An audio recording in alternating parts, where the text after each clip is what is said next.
Now, from the Columbia Basin, your local news source, this is iFIBER 1 News, presented in high definition. The #1 source for real-time local news, local sports headlines, and our very own Weather Center forecast covering the entire Columbia Basin. With your iFIBER 1 News team, reporting news in real time as it's happening. From the iFIBER Communications HD broadcast studio in Ephrata, Washington, this is iFIBER 1 News, and it starts now.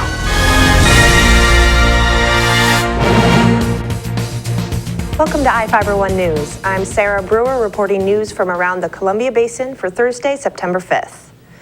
Tonight we report on why Bank of America is closing in Moses Lake and what happened when a Moses Lake school bus collided with an SUV.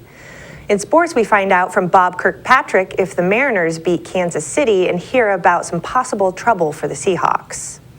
And our spotlight story tonight is about a Warden wrestling coach who taught his athletes more than how to pin opponents. And we have the latest weather forecast for the Columbia Basin from the iFIBER 1 Weather Center.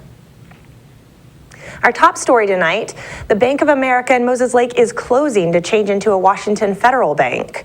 Washington Federal bought 51 Bank of America branches in eastern Washington, Oregon, Idaho, and New Mexico. This includes 19 in Washington.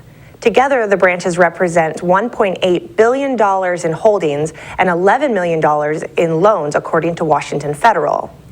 Bank of America's spokeswoman, Colleen Haggerty, said the Moses Lake branch was one of the banks sold.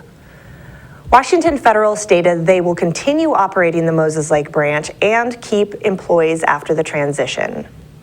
Haggerty said, "Our decision to sell these locations to Washington Federal instead of closing them will maintain jobs, keep branches open in the community, and allow customers to continue banking at the location most convenient for them."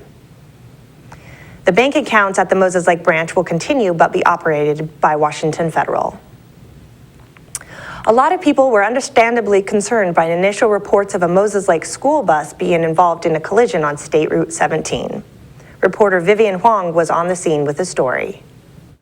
A school bus was reportedly following too close when it hit an SUV on State Route 17 Wednesday afternoon.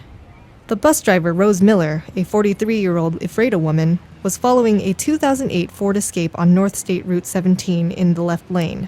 The Ford's driver, Ruby Green, a 35-year-old Moses Lake woman, reportedly stopped for a yellow light at the intersection with East Broadway Avenue.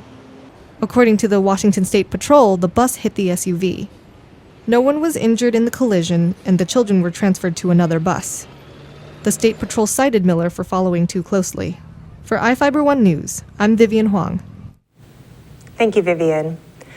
An Ephrata woman is facing prison after forcing her daughter to perform in online pornography.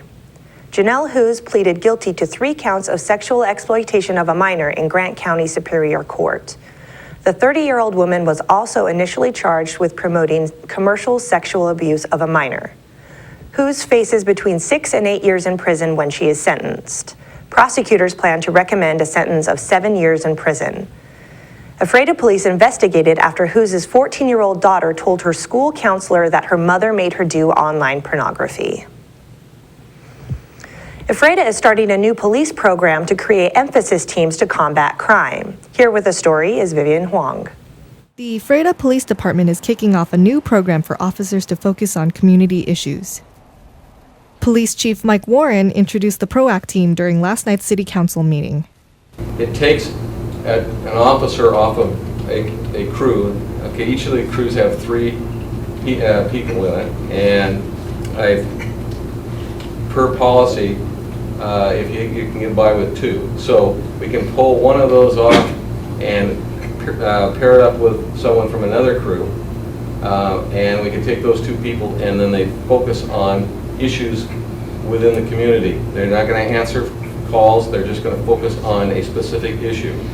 And whether it's drugs or whether it's the car prowls, it depends on what the major issue is in the community at that specific time. The police department hopes to start up the program in a couple of months. With iFIBER 1 News, this is Vivian Huang reporting. Thank you, Vivian. Each of the people you see here has warrants for their arrest and is wanted by various law enforcement agencies. If you see any of these people, the DOC asks that you do not attempt to detain or apprehend them, but to call police. You can also call the Department of Corrections at 509-764-6180 during the day or 509-762-1160 after 5 p.m. We'll be back after these messages with the latest from our iFIBER One Weather Center, then sports with Bob Kirkpatrick.